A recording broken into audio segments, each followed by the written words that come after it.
Hello, everyone. Welcome to the program. This is Sunday Politics live on Channels Television. I'm Sean Kimbaloye here in Abuja. Tonight, we'll be touching on some very important issues, but our very first conversation tonight has to do with the plight of some people in Lagos State.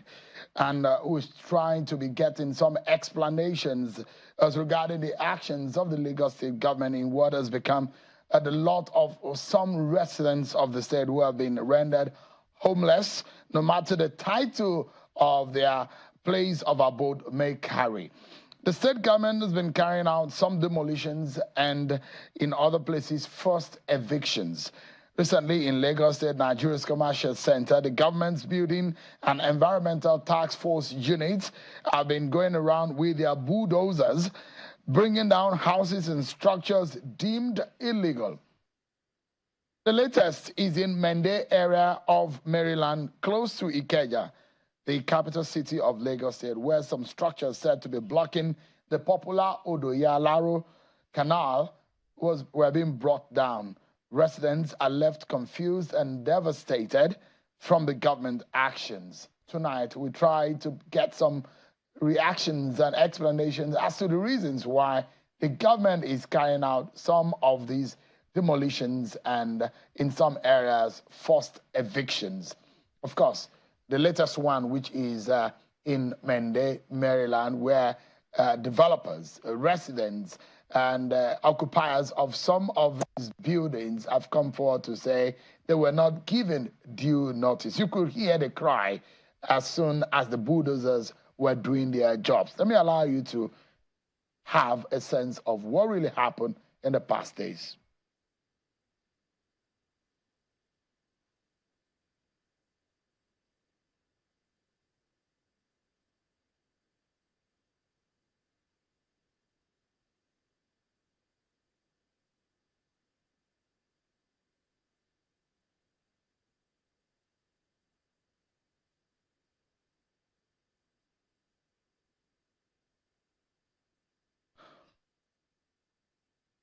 You could hear the plea from some of the residents who are begging for the government to spare what is left of their buildings and their homes right there in Mende area. But government says it has its own reasons and is giving due notices to some of these persons. Let's get some explanation now. I'm being joined by the Commissioner of Environment in Lagos State, Mr. Tokumba Wahab, who is live with us from our Lagos studio. Thank you so much indeed, Mr. Wahab, for joining us tonight. Thank you for having me, Sean. Thank you so much indeed. There are two angles to our conversation with you tonight. The forced evictions and the demolitions. Let me ask you, I know that in the last few months, the government of Lagos State have been bringing down houses and going around the city trying to clean up the city. But what exactly is the cause of these latest and recent demolitions? Okay, thank you very much, Sean. With respect to Mende that you mentioned and you highlighted in your report, Systems 1, that's Odoyalaro, was gazetted in 1974 by the former Lagos State Millard, General Mobolaji Johnson. And that is the most critical system in the whole of the state. It defloods the whole of the mainland into the lagoon.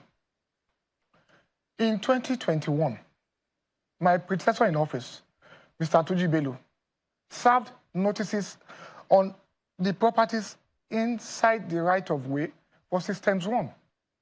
And they started the engagement for over a year. I inherited these conversations, and it got to the peak on 21st of November or so last year in my office.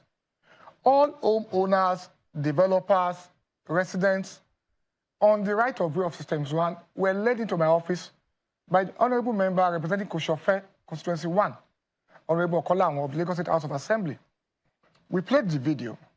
We had a lengthy conversation, and they agreed it's time to take action because the rains will start soon.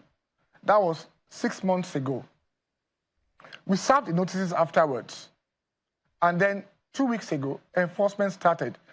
By the way, Sheung, if you are from Okpebi, you see a major development going on.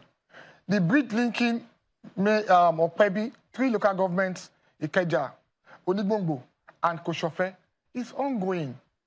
And it's passing by Odoyalaro. And the right of way had been set aside since 1974 for this infrastructure. Now, they removed other properties. But Mende Villa sent in a document. We had to go back there yesterday. We were there last week, Sunday, with all the teams from the ministry. And they mentioned 2 names. Luckily, those 2 persons, they have institutional knowledge, Engineer Fashino and Engineer Taiwo. We went back and they did inform the residents that, look, this man actually didn't comply with the provisional approval that was given to him years ago. At that point, graciously also, let me inform, the governor also did approve that we reduce the right of way from 140 to 100 and insisted that you can't put 140 on a side of Mende, spread it on both sides, Ogudu and then Mende, which now allowed us to work with the new layout. Initially, the whole of Mende Villa was gone. It was sitting inside Systems 1. But with the new realignment and the notice served on them, it now had to affect the buildings backing Odoyalaro Sheun, and the system had to take its course. Yes, they claimed there were no served notices. Sheun, in my first life, I was a lawyer.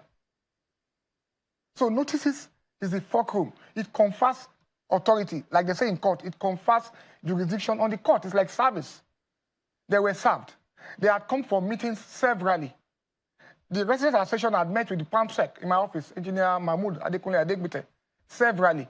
They had met with me.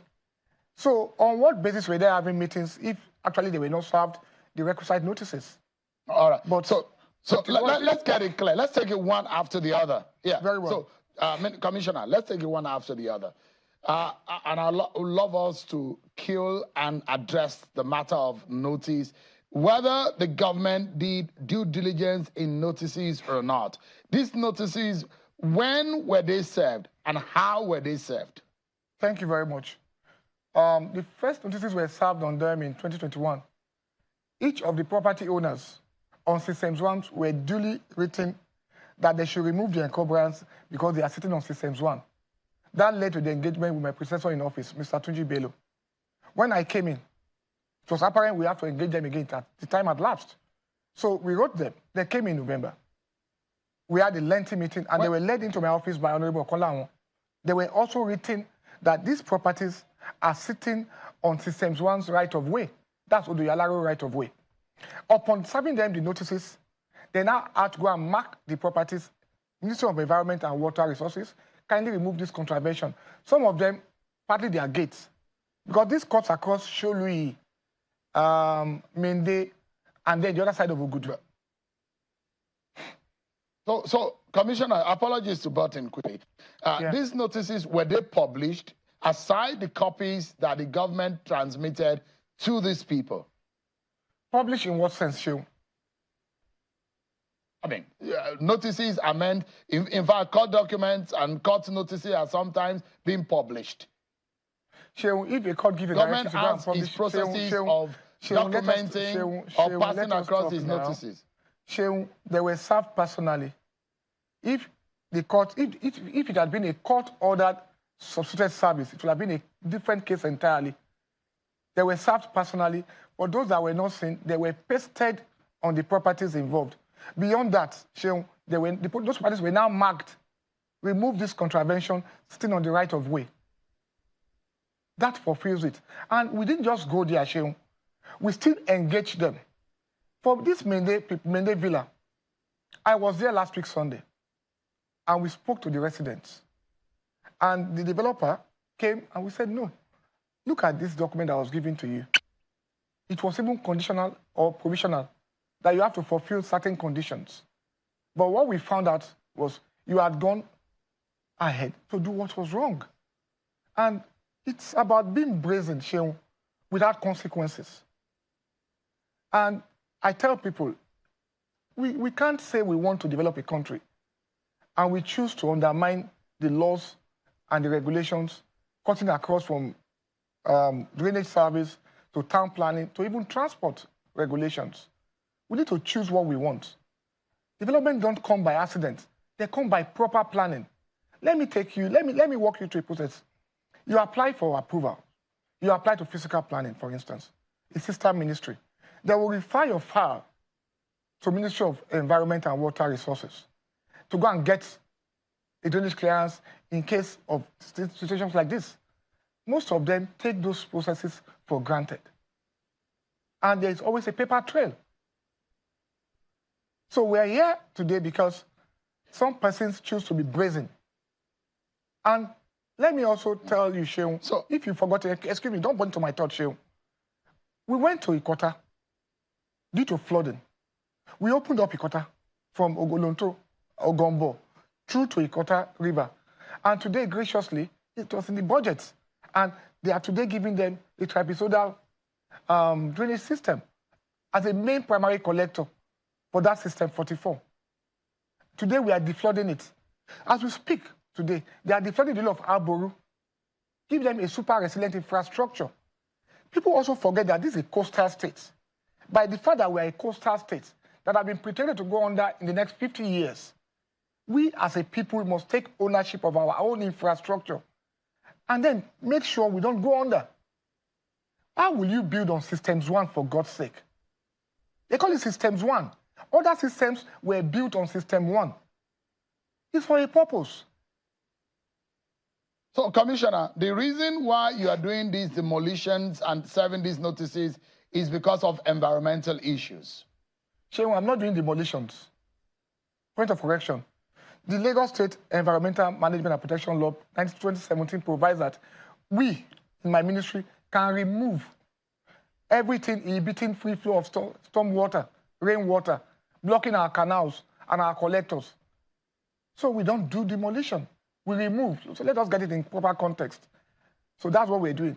Now, don't also forget we work with other ministries. There are times we have to cede it when it comes to demolition to the appropriate ministry.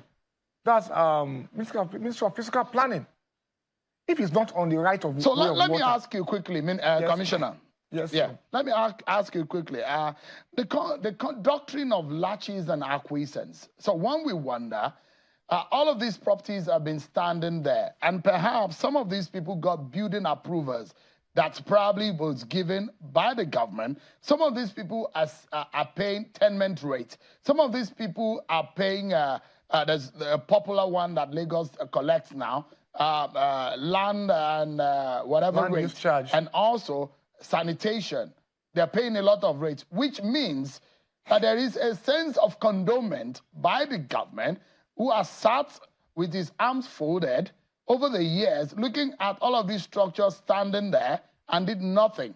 And I'd like to bring to your notice CELAC versus Nigeria, a case involving how citizens can be handled in this kind of matter. Now that these properties have been brought down, what remedies are there for the people in whom their homes have now been lost to these removers? Thank you very much, Sheung. And can illegality become legal because of acquiescence and laches? I will tell you no.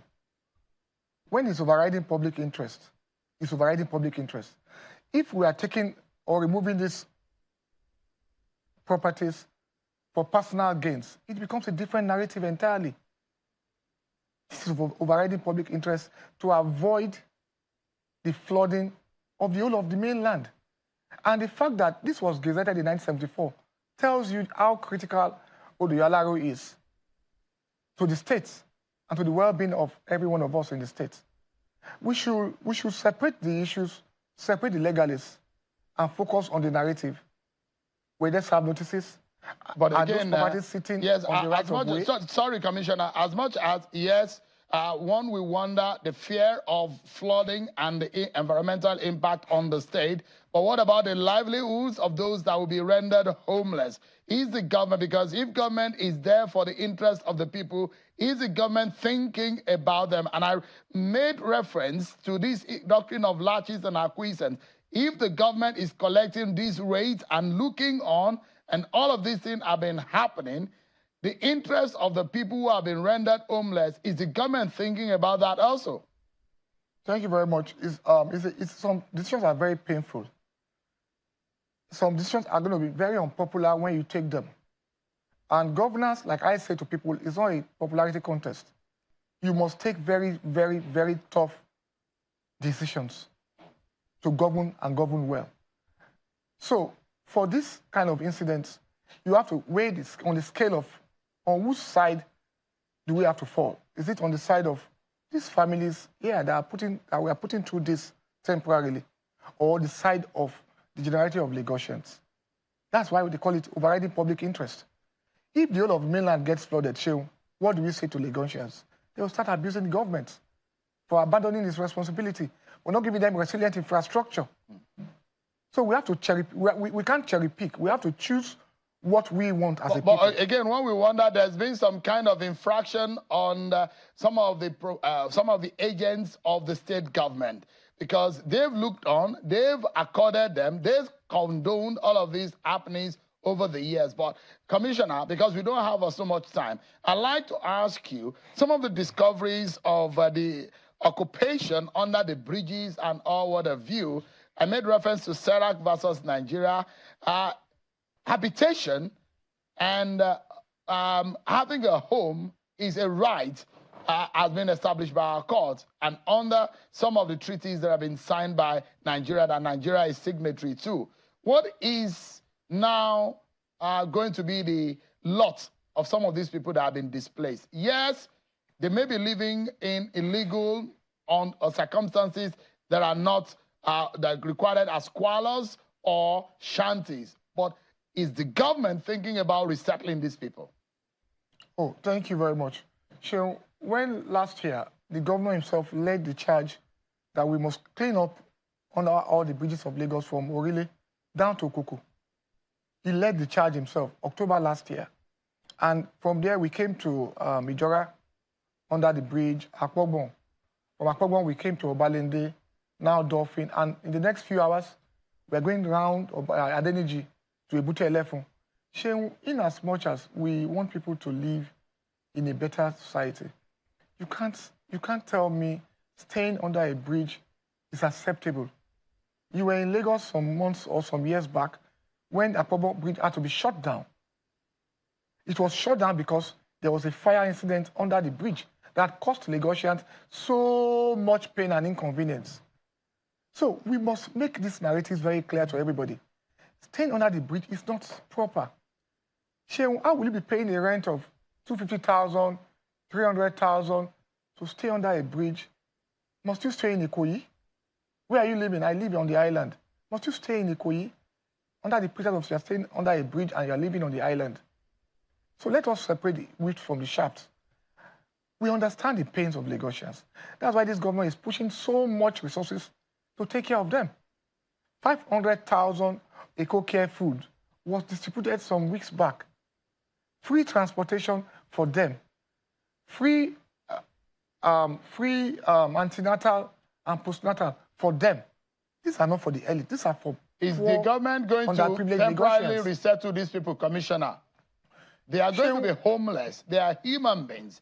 Yes, they may have been involved in what the government labeled as illegal. But should they now be left to the hazard of nature because of their action? And I will tell you for a fact. What is the plan for temporary resettlement? I will tell you for a fact, we did a lot of things with NGOs and churches with respect to some of these individuals. But they must be profiled first. Upon profiling them, we give them a lateral platform to register. It's when they register you that they capture your data, that they can plan for you. If you go the route of whatever doesn't get done, whatever doesn't get measured doesn't get done. We won't do anything. We'll take taxpayers' money and filter it, and they will start asking questions tomorrow. So the first step is let us profile them. Where are they from? Who are they? What are they doing in Lagos? That's what Lastra would do. And that's why we love the Lastra platform. Upon doing that, we now come to how do we resettle? How do we mitigate the impact of the displacement on them? But they can't stay under these bridges. Shehu, if you've ever seen people attacked when their vehicle break down on Third Mainland or on Osborne or even on Lekki Ekpe Express, you will not be saying this. They'll attack you and they will run away to darkness. It happened. They had killed people before. It has even become a security menace to the whole state. So, and the purpose of a government is security of lives and property. This government, this governor, is doing so much in that respect. And it's unfortunate we can't allow these things to go on. We must take back these spaces. We must put them to proper use. We must also account for people that are in Lagos by way of registering them on the Lasra platform. All right. So Kumba Wahab is the Commissioner for Environment in Lagos. Thank you so much indeed for the explanation. But on the plight of those who are going to be rendered homeless, maybe the government needs to think about the fact that these lives also matter.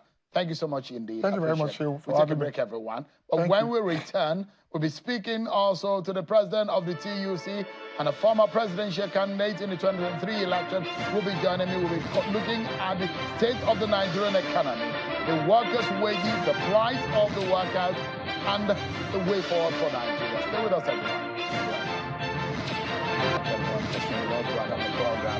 Attention will now be on workers' wages. 615,000 naira. That is what workers are asking for. And they did that on the Labor Day.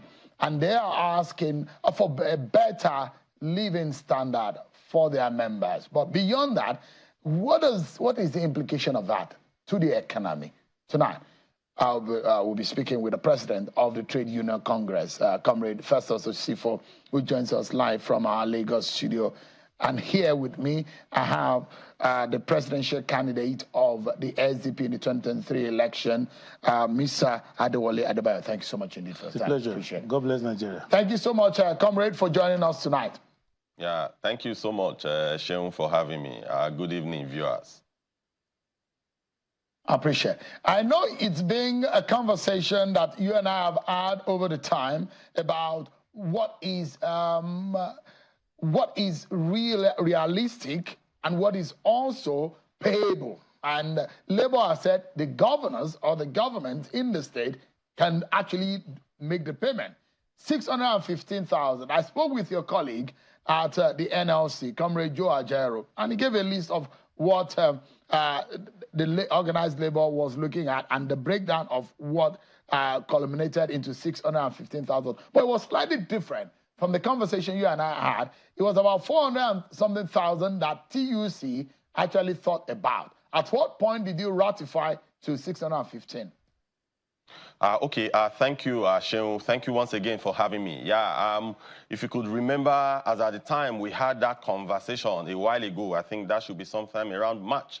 So our position from Trade Union Congress of Nigeria was about 447,000 naira. But the NLC submitted a figure that was a little bit more than that. So we have to now have a kind of harmonization conversation. So when we had that harmonization meeting, so we came up with a demand of 615,000 naira. Just to quickly state, Sheung, that in negotiations, and I want Nigerians as well to understand some of the principles of negotiations. If you are going into negotiations, you don't go with your barest minimum. That is not how it is done. So if you are going into negotiations, you look at, from your own point of view, what do you think is fair, looking at all the parameters. So you put everything together. That is why, if you look at the list that made up that 615,000 naira, you have the cost of food. What will it take to feed a man, or for a man to feed his family, you know, 3 basic meals a day. If you look at that distribution, you are going to see the electricity cost. If you look at it, you see the cost of clothing, the cost with which the man is going to send his child to school. So they are all stated there. So that is the labor point of view. So that is our demand. if you ask any negotiator, he's going to tell you that he's not going to go into negotiation with its barest minimum. It is never done. So it is now when you take that, value, or rather that position, the other party will now also come to the table with their own positions. Then you will now start counter argument, offer and counter offer before the minimum wage is arrived at. So that 615,000 naira is what the Labour, TUC and NLC felt that with this amount, an average Nigeria will tend to be comfortable. Sheun, if you look at in 2011, when the last minimum wage, or rather when the earlier minimum wage of 18,000 naira was passed, if you look at it as at then, 18,000 naira as at that time could afford you almost 3 bags of rice, because a bag of rice as at that time was about 7,000 naira. We always pound out numbers in dollars, but for Nigerians to fully understand, let's remove the dollar ramification. Let's talk about the purchasing power of this money. So as at that time, 18,000 naira could give you almost 3 bags of rice. As at when the last minimum wage was negotiated and signed into law by the former president, Muhammadu Buhari, it was about 30,000 naira. That 30,000 naira could give you almost 2 bags of rice. That means there was already a depreciation from the 18,000, what the 18,000 naira could purchase as at 2011 to what 30,000 naira could purchase as at 2019. So today now, where our sight is actually on is when we go into that negotiation. We are not saying that the final sum must be 615,000 naira, no. But what we are saying is that this is our charter of demand to government. So the federal government will bring its demand, or rather its offer. The state government will bring its offer. Same thing. The organized private sector will make their case. Because in that tripartite committee, you have 6 state governors in that committee. You have 6 representation from the federal government in that committee. The organized private sector, they are about 12. Then Labour, we have TUC 6, NLC 6. So that is the composition of that committee. So Labour, we have harmonized our position. So we have submitted our demand. Yeah. Yeah, and I know that the economics is at the bottom line of all of this calculation. The Nigerian inflation is almost 33%, 33.2% actually. It's competing with unemployment rate. And when we wonder if a minimum wage is raised to that level, do you fear an escalation of the inflation rate? Or is that yes. factored in at all? Yeah, Sheun, thank you so much. Sheun, if you look at where we are today, as at May 2019, when the minimum wage was signed into law, as at April 2019, the minimum wage was signed into law. So the inflation result, as released by the Nigerian Bureau of Statistics in May 2019, if you look at, sorry, not the inflation result, the amount of allocation from FAC that was shared in May 2019 as at then was about 600 billion naira. Sheun, if you look at the average amount that has been shared in FAC between that time and now, in some months, it's almost ×3. What does that mean? I'm dovetailing down to the question that you have asked. What does that mean? If you look at, as at today, the average money that government or state government receive from federation accounts and what their internally generated revenue is, if you compare where we were as at April, May 2019 to where we are today, you could see that it is much more than ×3. What does that mean?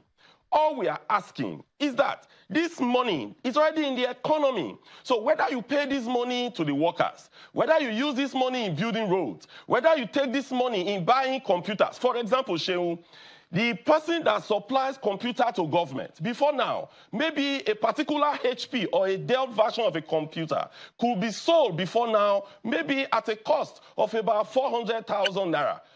With 1,000 naira to with exchange rate of 1 to 400 per dollar. It could be.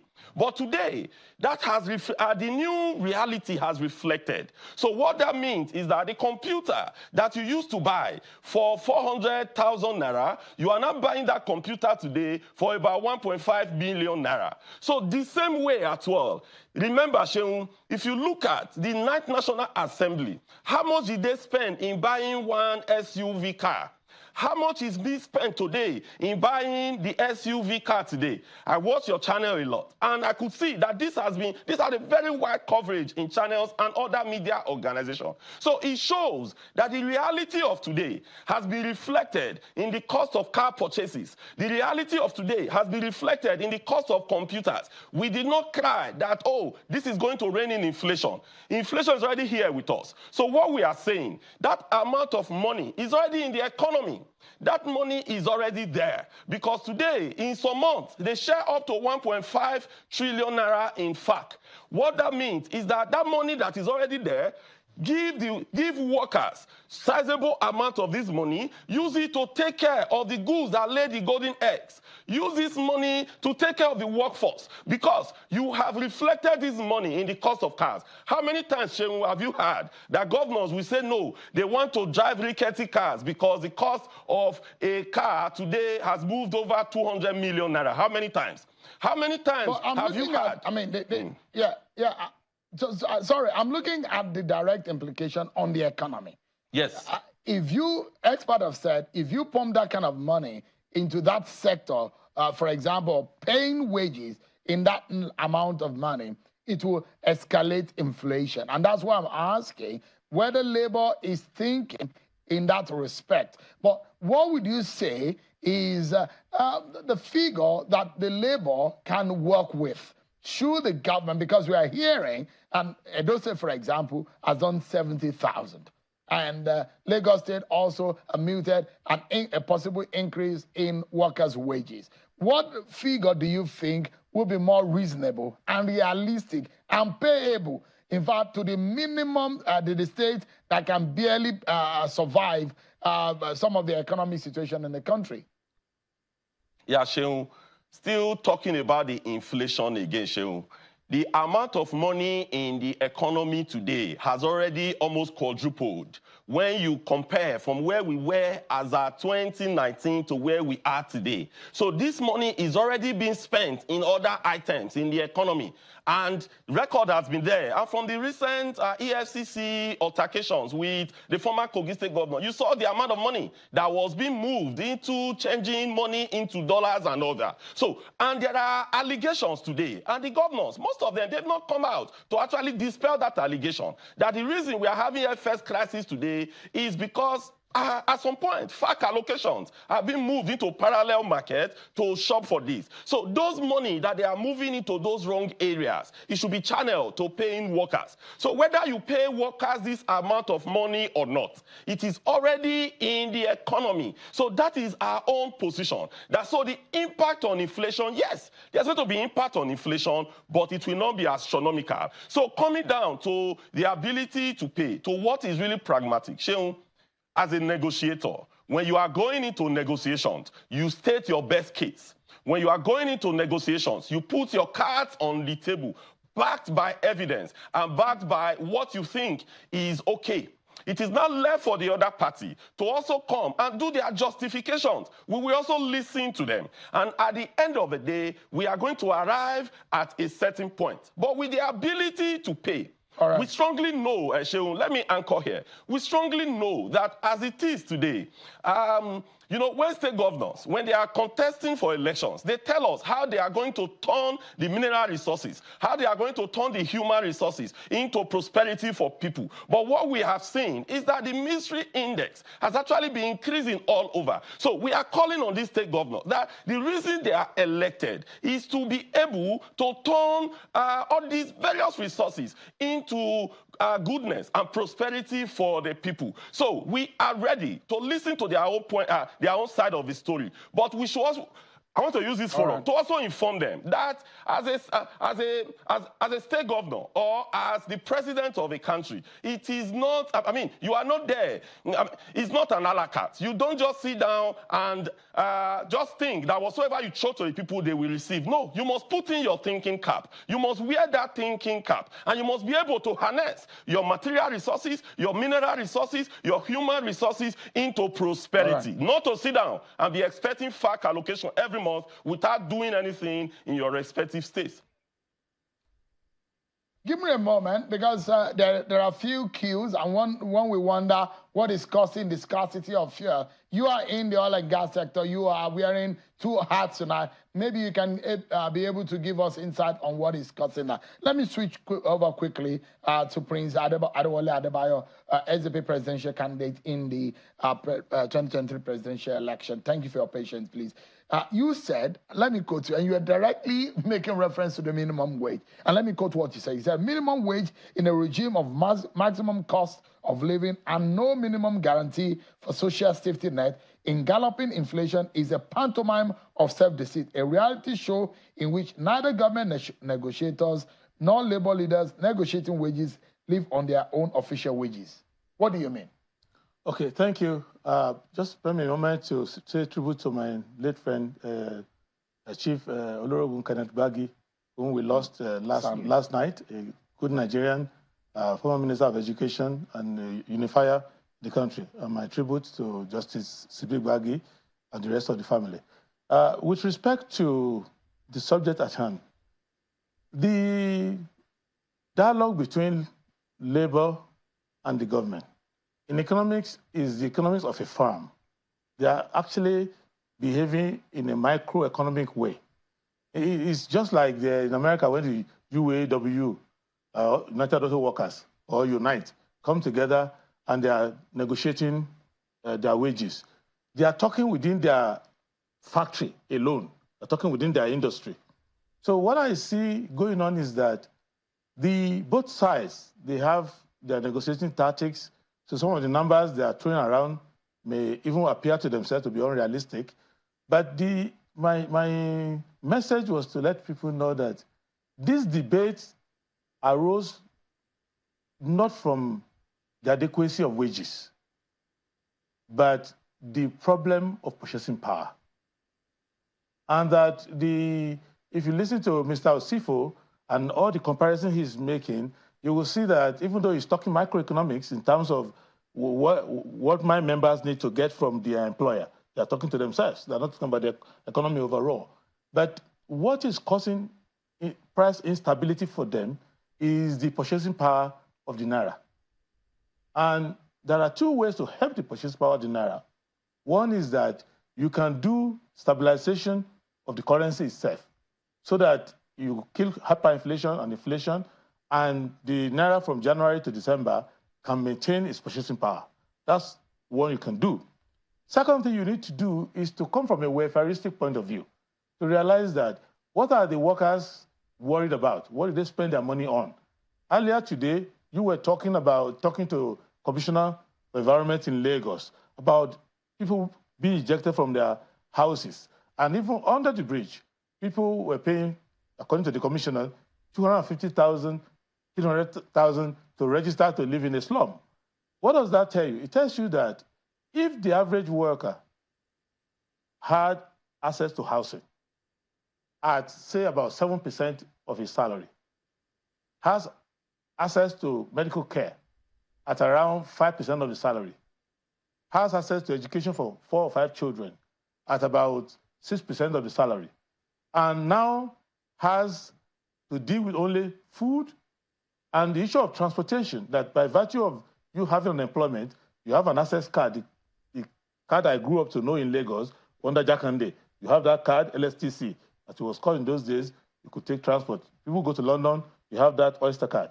So if you have all of these things packaged within, say, about 25% to 35% of your salary, then you don't worry too much about these arguments about figures, because 615,000 Naira It will give you, if you are employing a million workers, which you have to employ a million workers out to 270 million people.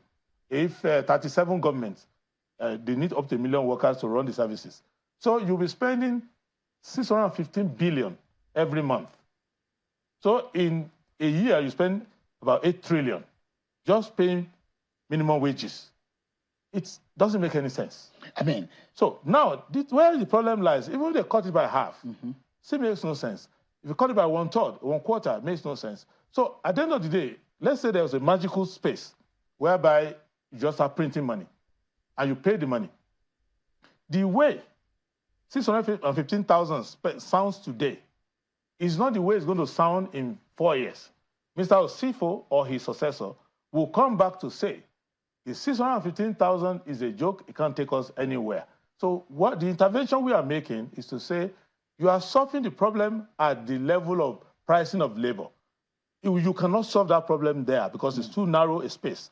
Where you can solve the problem is the amount of social investment you need to make in the economy, such that employed, unemployed, semi-employed, highly skilled, low skilled, there is a minimum floor below which you cannot fall. That is what we are talking about. And I'd like to bring in, you mentioned something that is very critical. And I make reference to one of the things that the president said during pre-election, and which he said, one of the major reasons for corruption is because people are jostling and stealing money to buy houses. People are stealing money to buy cars. The social security scheme in Nigeria is almost next to nothing. Yes. Where you have to carry all the 100% of the money you need to buy a house to go and buy a house.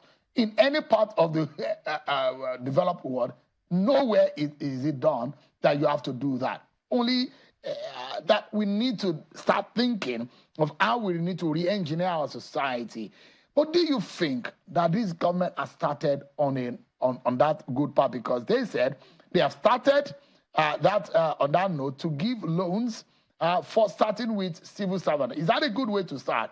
To re-engineer the social security and welfare of the people? Okay, we don't have the same ideology, but they are throwing money at non-existent products. That's why I have disagreement with them. Whether you pay salary, you pay allowance, you pay grant like we did during Jerome Udoji Award. Udoji Award. Yeah. You give loans, so you do all of that. What is that loan chasing? If all of us, you remember the story of Udoji, where everybody gets their Udoji Award, and they were running to UTC to go and buy a bicycle. And the price of bicycle shoots up. So whereas in China, if you join the civil service, they will not give you any Udoji Award, they will give you a bicycle. So the bicycle comes with the job. If you were in the colonial government, if you're an assistant district officer, a health officer, forest ranger, school inspector, PWD worker, all these things are tools. They will tell you, you are good on employment to work for the government in this department. Go to so-and-so personnel office, they will tell you, this is where staff quarters are, this is where you should live, this is the school where your child should go. This is the how do you guarantee those basics of life? Education, shelter, health care, and all what have you. Because these are things that people have to, scamper and look for money to get. We have but if they are secured. We have to organize our politics and our governance around them. What we are doing now is we're organizing our politics and our governance around sharing money. So in Abuja, the states come to share, the local government under Agon also come to share. Now, TUC and NSC also come to collect their own share. It is still the same principle of sharing money, not sharing value, not creating things. Remember that if you are talking of stakeholders in the country, labor is superior and senior to the government of the day. So tomorrow I can be the president, but I can be president tomorrow. Tinubu is there, I'm there, but I will still meet labor there. It's a continuity. And the social services, the housing, everything we want to run to make life easier for labor is to be done by labor members themselves. If this government is to start on a note that is sustainable, what would you say is the best and the practical step to start from? Is social investment. They have to first stop worrying about who's a worker, who's not a worker. they have to first look at Chapter 2 of the Constitution and say, if by virtue of this Constitution I've been given mandate to come and govern Nigeria, what are the promises inside that Constitution? What is the minimum that a Nigerian should be? And do we have the resources to put them there? So you will now know that you need hospital beds, you need roads, you need everything. The way INEC knows that we need ballot paper, we need all those things. These are basic. So you have to go to that and consider that housing is basic. Therefore, you cannot even be allowed to open your mouth and say, I'm running a primary, unless you have a housing plan that labor can believe in, that other segments society can believe in, society of engineers can believe in, students can believe in. Right now, when we go on campaign, I just finished a presidential campaign. What were we discussing? When you are trying to discuss these issues that will drive all these wages, people will not understand that these are the main issues. So we have to put these issues back in the mainstream to say the behavior of Jakande resemble the behavior of Aparaku in Benue, resemble the behavior of Rimi in Kano, resemble the behavior of Mefolokilo in Rivers.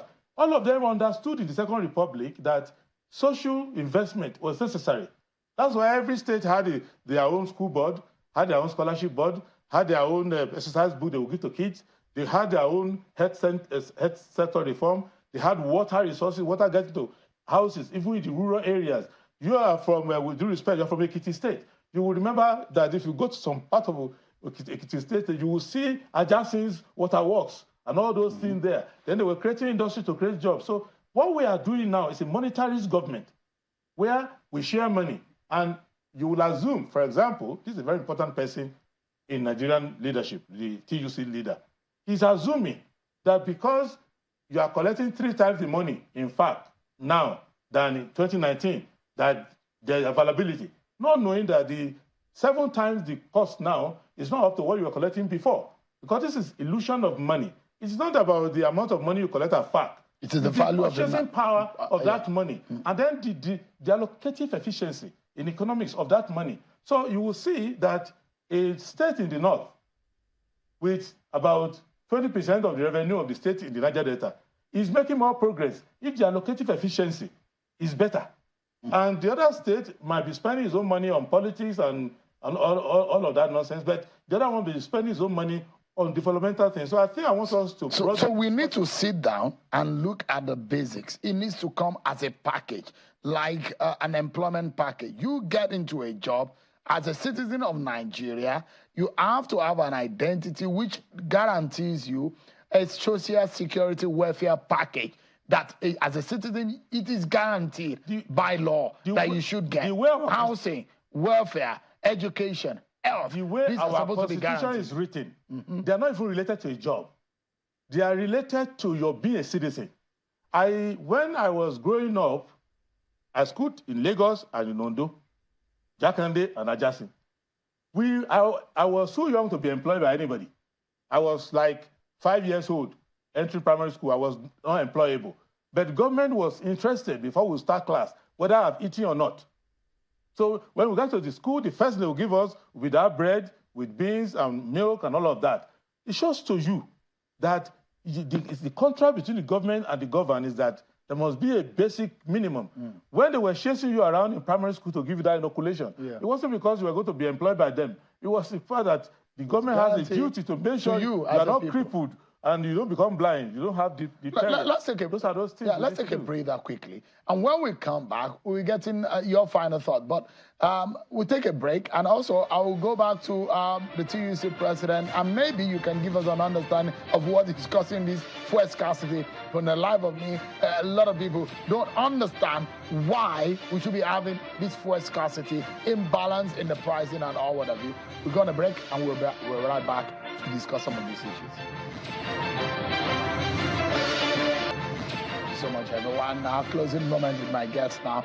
Let me go to our Lagos studio with the TUC president. TUC president, I know that the NSA president said they gave the government an ultimatum. What is the way forward quickly? Because I need to ask you about this fuel scarcity quickly. Yes, Sheung, thank you so much. Just before I come to that, you know, the last time myself and my very good friend, Adebayo, were in your studio, we did not agree on a lot of things. By the way, Adebayo, I say good evening to you. But today, I think, yeah, we have some convergent points, really, because some of the things he said, they are actually cogent and real. You know, like when I started, I made allusion to the fact that in 2011, when the minimum wage of 18,000 naira was passed, it could buy almost 3 bags of rice. So that is the value. You know, as I have said often and often, that the basic economics by A.O. Lawal said that money is a store of value. So if 18,000 naira could buy 3 bags as at then in 2018, but today, 18,000 naira cannot even buy you a quarter bag of bag. What that means is that the money has eroded. That is real. That is correct. The erosion of value is there. But in labor, when we are discussing, what we now look at is what is the reality for today. The reality for today is that inflation is above 30%. The reality for today is that things are hard, things are difficult. The exchange rate has moved officially from about 450 naira to somewhere around 1,400, 1,500. That is the reality today. So when you are now going into negotiations, you don't look at the wish list. What my very good friend over there was saying was the ideal situation. What should have been? Just imagine, for example, you get into negotiations. You discuss with government. They tell you they will provide this, provide that, provide that. You sign them off. And you don't discuss on realistic minimum wage. And tomorrow they deviate from that. How will your members survive? So as much as you are pushing because we are policy totally out of time. Yeah. So because we are totally out of time, just in about 20 seconds, can you explain to me what is going on with the fuel scarcity? Yes. 20 seconds, please. Today, just from what has been explained by NNPC, that is a logistics issue. Yes, but breaking down what that logistics issue is, because as of today, I think there are some challenges from our findings, because we try to relate with our members in NNPC as well as our members as well in NMDPROE. So part of the challenge today is that, you know, the bigger vessels, the tankers, they bring this PMS to our shores. Then when they bring them, you need the daughter vessels to be able to take this product from the bigger vessels down to the tank farms, where it could not be distributed to the retail outlet. But as it is today, there is a breakdown because there were some contractual issues that actually happened in there. But I think that has been sorted. But all we have been advocating in labor is that our refinery must work. If our refineries were working, we will not have these issues about mother and daughter vessels. Thank you so much. Let's allow Prince Adebayo to send us out of the studio with your thought on it's an interesting time to be Nigeria's president. If you were President Tinubu today, just in 30 seconds, what would you be doing? What I would do is to broaden the philosophy. Don't follow your party manifesto, follow the Constitution. Know that if you want to be president, you must comply with Chapter 2 of the Constitution. If we follow that for 4 years, it will be a different country. What it will mean is that we will spend our money. The priorities are there. All this money you see us collecting in government, they are not money unattached. They are attached to priorities that are in the Constitution: social investment, welfare. When you do that, workers will have no reason to be asking for unreasonable wages. The environment in the society itself will create more jobs, because 2 things that the government needs to watch out for all the time is cost of doing business and cost of living. Once you govern that from the fiscal side, which is one, don't waste government money, don't steal it. Secondly, prioritize it with allocative efficiency towards priority projects that can create capital. And then on the monetary side, the central bank will not be allowing the bankers to run away with figures of unproductivity, where you're around tripping money. If we do all of that, the currency will be stable, there will be economy will expanded, and more jobs will be there, and NSC, TUC members will not be at the mercy of government. They will actually be running the system with government leading them. That's where we need to go. Prince Adewale Adebayo, thank you so much indeed for your time. As the SDP presidential candidate in 2023 election, and the president of TUC, Mr. Festus Osibor, thank you so much, gentlemen. That's our show for tonight. I'll see you tomorrow at 7 p.m. God bless Nigeria.